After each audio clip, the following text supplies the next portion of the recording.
Hey everyone, it's Jesse, and today I'm going to walk through how to clone a GitHub repository.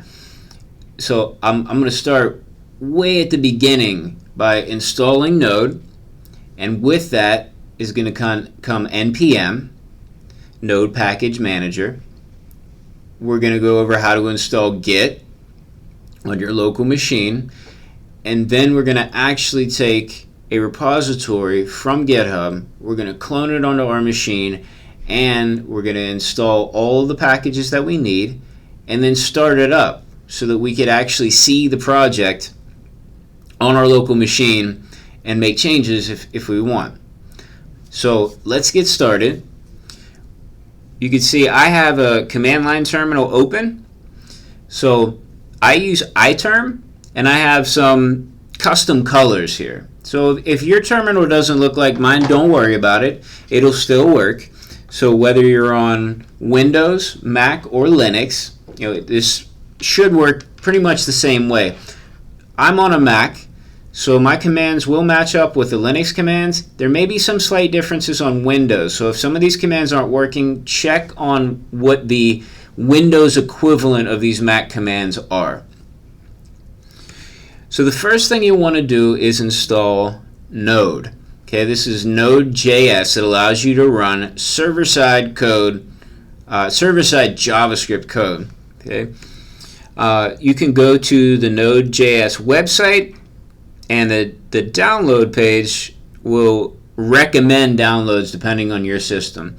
So the safest bet is to go with the LTS. If you like to live on the edge and be have the newest features, you could try to do the current one, but you can download this. Now there are other ways to download Node on your machine. I'm going over one way to do it. So if you see a different tutorial that says something different, then it doesn't mean it's wrong. There are just a variety of ways to do it. When we download Node, this will also come with Node Package Manager.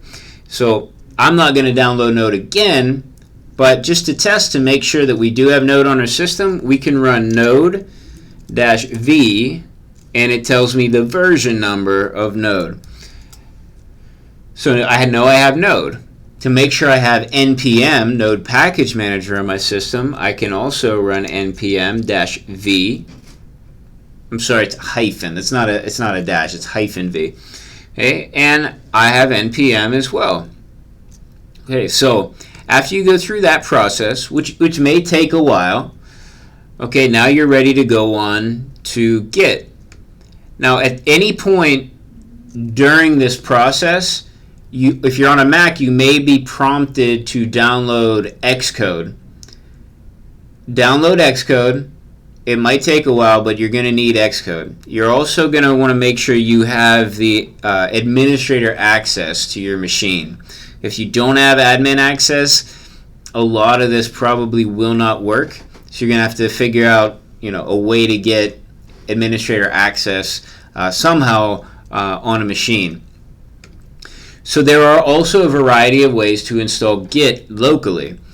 For me, the way I usually use, it seems to be the easiest, is to download the GitHub desktop app. And then all your command line tools for Git will also be installed.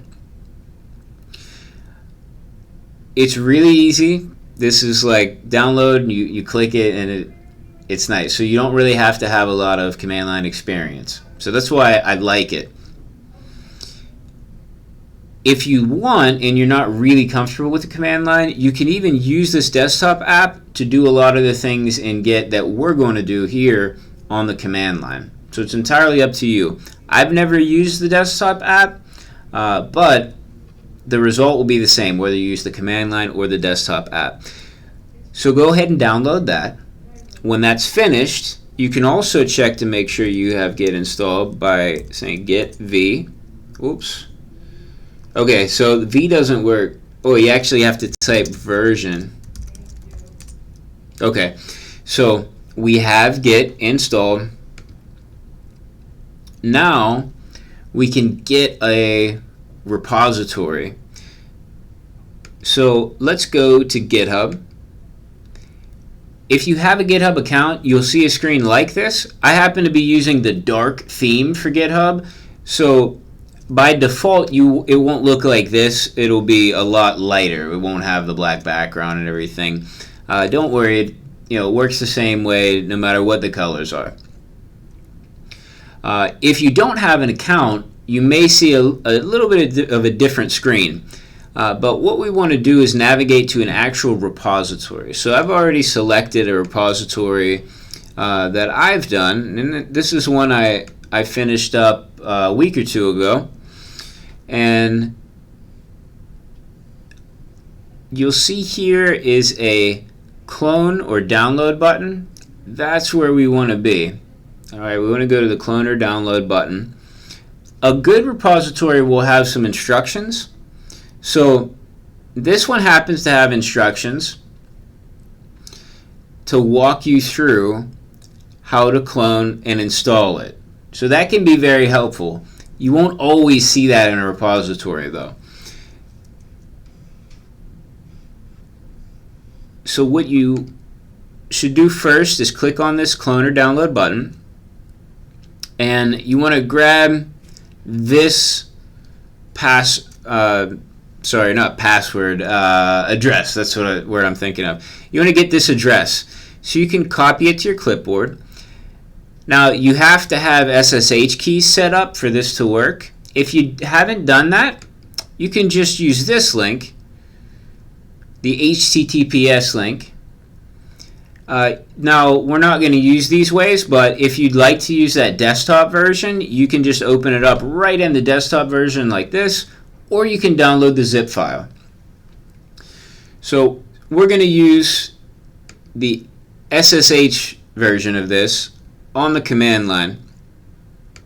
So let's go back here to our command line. By default, your terminal will put you in your home directory.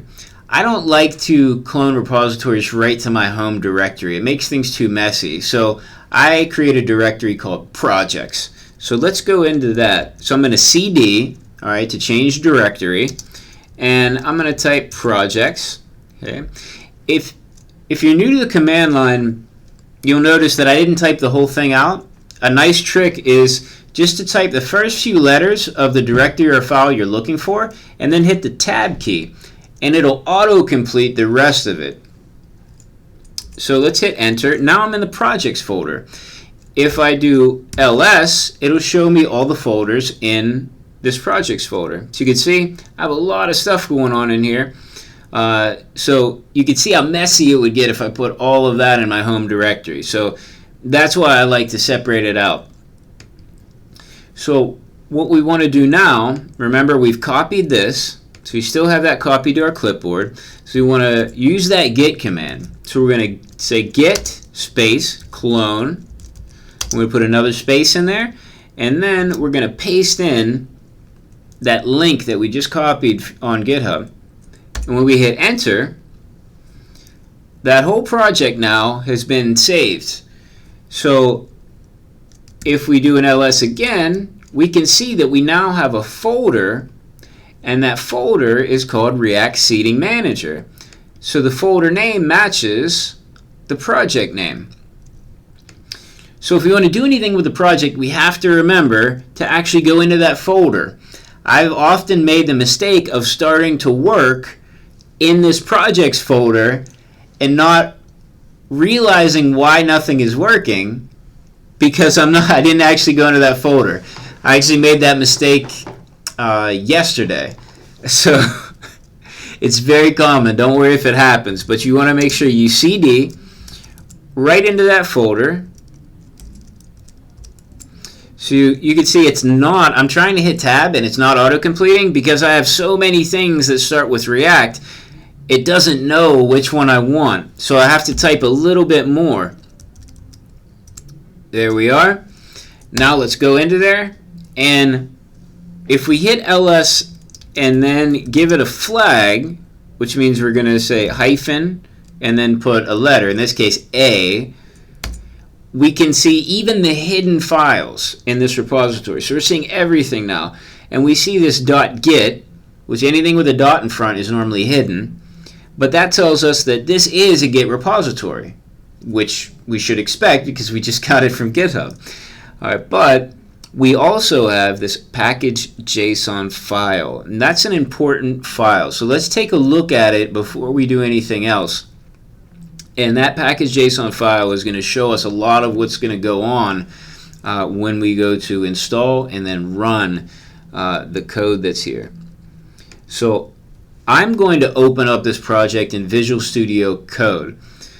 You can open it up in whatever editor you like to use. Atom is also another good editor. It's open source from GitHub. Visual Studio Code is also free. There are some other paid editors like Sublime, which are very good. But no matter what editor you use, it'll still get the job done. So I'm going to type code, space, and then a period, and that's going to open up this whole directory in Visual Studio Code. Now let's maximize this so we have a little bit more space, and go to that package JSON. Okay, now I'm going to make some more space for us here, and we can see the package JSON file is like instructions to the computer and to us as the developers about what this project is built from and what it can do. So obviously we have name, version, right, homepage, which is nice. For this particular project, you could go and see it in action at the homepage. We have the dependencies. Now these tell the computer, in this case the Node Package Manager, it tells the Node Package Manager what packages need to be installed for this project to run properly. Okay, so this is great. This is what allows us to run projects on our machine and be confident that they're most likely going to work, because we're getting all the same packages and all the same versions. We don't actually store all the code for all those packages in our repository on GitHub. That's why we're able to push code to GitHub and download code from GitHub so quickly, because the bulk of the project code is going to be here in these dependencies, right? So by simply including this package JSON file, we're giving all the instructions that NPM needs to rebuild this on someone else's computer. So the packages here, the node modules, live on my computer, and if you download it, they'll live on your computer, but they'll never go up to GitHub. We also have our scripts. Now our scripts are going to tell us what commands we need to use to run this project. So in this project, we do have, oops, where are we at? There we go. In this project, we do have a README that gives instructions on how to run the project, but you won't always have that. Sometimes the maintainers of a repository may not have instructions written out like that. So in that case, we can look here and see what kind of scripts we have. So pre-deploy, we're not ready for deployment yet, right? We just download this. But we can try this, this start, right? And this will run React scripts start. Our build is going to get ready for deployment. We don't want to run tests yet, and we don't want to eject. So pretty safe to assume if we want to run this locally for development purposes, we're going to use start. Okay? And in fact, that's what it does say in the README to use. So let's run the start command, the start script, and see what happens. Whoops, before we do that, let's install our packages, right? I guess we could try the start script first. Let's see what happens when we do that. So we could run npm run start. On newer versions of npm, you can leave the run out. So I believe that's optional in newer versions. See, look what happened. We got all kind of errors. It's looking for all these packages, and we don't have them. All right, so now let's run. You can run npm install Okay, so npm install will download all those packages. There's an alternative to npm called Yarn. I happen to be using Yarn on this project. If you're interested in Yarn, you can read more about it and choose to download it if you want. It does the same thing as npm. So I'm going to run Yarn. You can run npm install if you're following along, and it'll do the same thing for us. So when we hit enter, it's going to get all those packages and install them. And depending on how large the project is and how many packages, this could take a while. Also if you have a slow internet connection or you're running this on an old computer, you may have time to go get a cup of coffee. But in this case, it's a small project on a fast computer with a fast connection, so it's done already. Let's go back now and look at what's new. So we can see our folder tree here. And look, we have this node modules folder that was not there before. If we take a peek in here, here's a bunch of packages. It's huge, right? Let's close that thing up. Because each one of these packages also has a package JSON file with more packages, right? So the bulk of our project's code is in this node modules folder. Okay, so that's why we have this git ignore file, and this says these are all the files that I want Git to ignore, and I don't want these saved to GitHub. So node modules is there, because that would be a whole lot to push up to GitHub, right? So now that we have that, let's try to run our start script again and see what happens this time. So I'm going to hit the up arrow key, and that's going to let me just run through all the commands that I've recently typed. So this is a big time saver.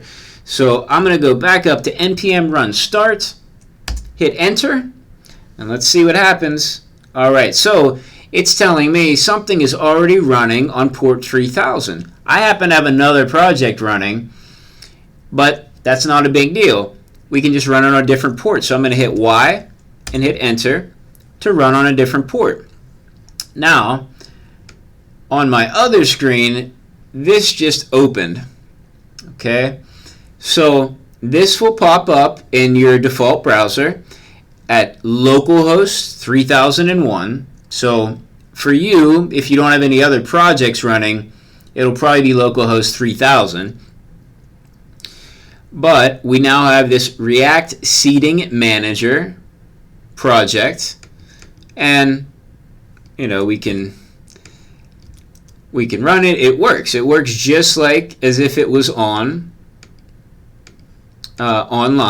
So if you went to that URL that's in our package JSON file, you would see the same thing. So this is running. It's working, but it's running off of our code here. And now we can make changes. So if we go to our file, let's just change something very obvious.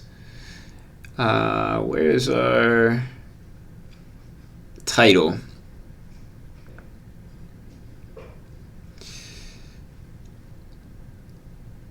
There we are.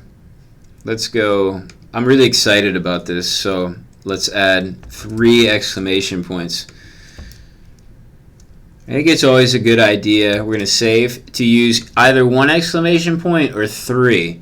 For some reason, 2 just bothers me. And here you are. See? We've changed the code, we've changed the program, and we see an automatic change there. Not every project is going to automatically change like that. It depends on how the repository owner set up the project. But in this case, it automatically updates. So that's it. That's all you need to know to download a project.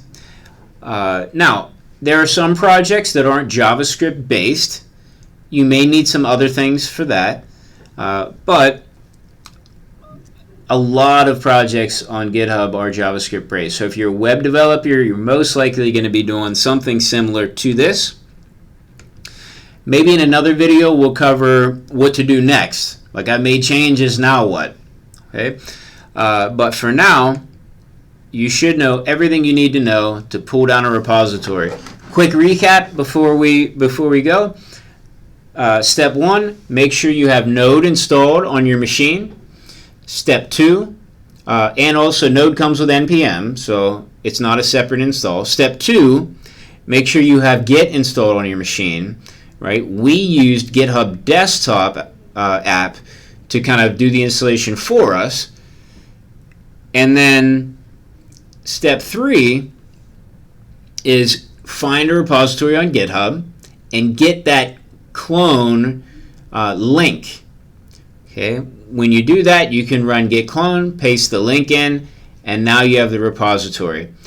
If there are instructions in the README, read over those first and follow those. A project may have some extra steps you need to do, so if a project's README varies from what I've said in this video, go with that particular project's instructions. So let me know if this video was helpful, if I messed up anything, or there's something else that you'd like me to cover. If this is helpful to you, I'd love to do more videos, so please let me know. If you like it, that's awesome. If you could like the video, but really I love feedback. So let me know in the comments what you think, and hopefully I'll be back soon with another video. And be sure to check out my live streams on the freeCodeCamp YouTube channel as well. Have a great day. I'll see ya.